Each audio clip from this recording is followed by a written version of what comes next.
Hola muchachos, hoy vamos a hablar del patrimonio cultural de la humanidad, pero primero vamos a recordar la definición de cultura como el conjunto de valores, costumbres, creencias y prácticas que constituyen la forma de vida de un grupo específico. Entendemos por cultura a todos aquellos elementos, fenómenos o situaciones que son creados o generados a partir de la inteligencia, del uso de la razón y del conocimiento que generación tras generación se pasa como herencia. Así debemos considerar cultura a todos los elementos que forman parte de una cultura específica y que le dan sus rasgos más característicos. ¿Ok? Bien.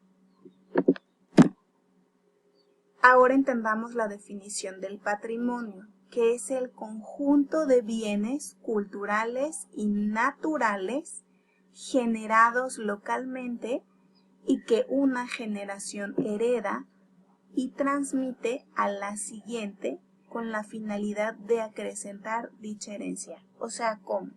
Si juntamos entonces la parte de cultura y de patrimonio, nos referimos entonces a la herencia cultural propia del pasado de una comunidad, mantenida hasta la actualidad y transmitida a las generaciones presentes. ¿Qué quiero decir con eso? Nuestros antepasados crearon ciertos monumentos, obras de arte, instrumentos y demás, y nosotros los preservamos hasta hoy en día. Bien, pero entonces aquí suena tangible e intangible. Ahorita se los voy a explicar. Ahora, el patrimonio se divide en tres: en cultural, en natural y el mixto, que es una combinación de cultura con naturaleza. Patrimonio cultural. Habíamos visto que en la definición de patrimonio encontrábamos tangible e intangible. Y aquí lo volvemos a ver, tangible e intangible. ¿A qué se refiere? Bueno, patrimonio cultural se hereda, se transmite, se modifica y optimiza, ¿sale? De individuo a individuo y de generación en generación. Cuando hablamos de bienes tangibles, es todo aquello que se puede de alguna manera tocar. Es decir, al bien tangible también se le conoce como bien material. Y el bien intangible es conocido también como bienes inmateriales. ¿De acuerdo? Bien, vamos primero a ubicarnos en los bienes tangibles o materiales. Y se dividen a su vez en dos: los bienes muebles y los bienes inmuebles.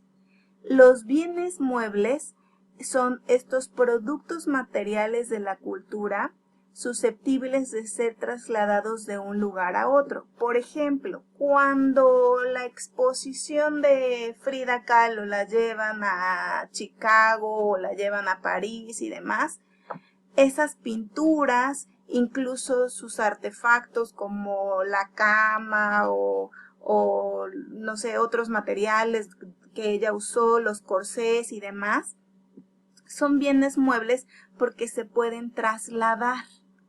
Y los bienes inmuebles, como los monumentos o sitios históricos, los lugares arqueológicos o en sí los conjuntos históricos, conforman entonces esta categoría. Ahora, los bienes intangibles o inmateriales son esos usos, representaciones, expresiones, conocimientos y técnicas, junto con los instrumentos, objetos, artefactos y espacios culturales que les son inherentes, es decir, que las comunidades, los grupos y en algunos casos los individuos reconocen como parte integral de su patrimonio. ¿Cómo? Si, por ejemplo, esos conocimientos a lo mejor de que le dio la bisabuela, la abuela y la abuela a la mamá acerca de cómo curarte del empacho quizá, o a lo mejor ponerte hierbitas de marzo en el estómago para que no te duela, o los tés, es decir, esos conocimientos que se pasan de generación en generación, recuerden, son bienes intangibles o inmateriales, no se pueden tocar, pero están. Otra, por ejemplo, sería estas celebraciones o rituales o festividades. Incluso puse aquí una imagen donde le están haciendo una especie de ritual como con hierbas, o esa música o esas lenguas indígenas, todo eso que quizá no se puede tocar o no se ve, pero existe en nuestra cultura. De eso estamos hablando con bienes intangibles. Bien. Las festividades, por ejemplo, el día de la celebración del Día de Muertos, también entra dentro de esta categoría. Ahora, el patrimonio natural es el producto de la naturaleza. No ha sido creado por el ser humano, pero existe. Generalmente no se encuentra dentro de las ciudades, sino dentro de las zonas aledañas. Y se ha generado por las condiciones naturales del territorio. Bien. Algunos de los patrimonios naturales que nosotros tenemos es, por ejemplo, la reserva de la mariposa monarca, también conocida como o reconocida por la UNESCO como Patrimonio Mundial Natural. Las islas del Golfo de California son parte también de nuestro patrimonio natural en México. Bien, México ocupa el 13º lugar más visitado del mundo, ¿ok? Y tiene muchos sitios culturales o naturales que son considerados por la UNESCO como Patrimonio de la Humanidad. Ahora, la primera tarea es investigar qué es la UNESCO y cuál es su función. El patrimonio mundial es una categoría otorgada por la UNESCO a determinados bienes culturales o naturales de todo el mundo. Bien, entonces me regreso un poquito a la primera definición. El patrimonio se divide entonces en cultural y en natural, y a su vez en tangible e intangible. ¿Ok? Vimos que los bienes tangibles son todos aquellos que se pueden de alguna manera tocar, por decirlo así, y también son conocidos como bienes materiales, y los bienes intangibles son reconocidos como bienes inmateriales. Los tangibles a su vez se dividen en dos, y los muebles y los inmuebles, aquellos que podemos llevar y mover y subir y bajar, y aquellos que permanecen y perduran en un lugar específico. ¿Ok? Los bienes intangibles, a su vez, no tienen una presencia corpórea o física, pero están. Bien, entonces la tarea se trata de realizar un cuadro comparativo o un POPLET, que es el híbrido de mapa mental con mapa conceptual, sobre un patrimonio regional, un patrimonio nacional y un patrimonio mundial. Puede ser cultural o natural, tangible o intangible. En la descripción van a poner, por ejemplo, yo les puse el Tajín. Nos vamos a regresar.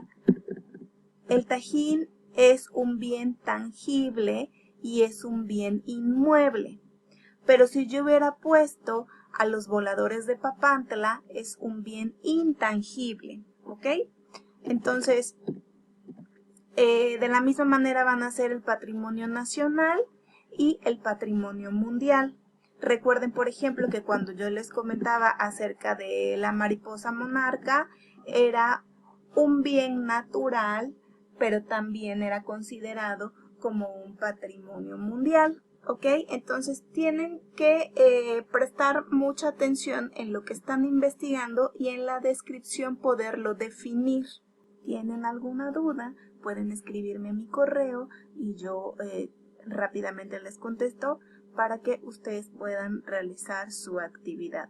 Tanto la de la tarea de la UNESCO como este cuadro comparativo lo tienen que enviar a mi correo. Pueden mandar las dos tareas juntas, incluso los que deseen hacer el Padlet, recuerden nada más mandarme la dirección y ponerlo en público para que yo pueda checarlo. ¿De acuerdo? Bueno, este es un ejemplo de los compañeros de otros semestres pasados, pues. Cuídense mucho, seguimos trabajando en conjunto, los extraño y nos vemos. Bye.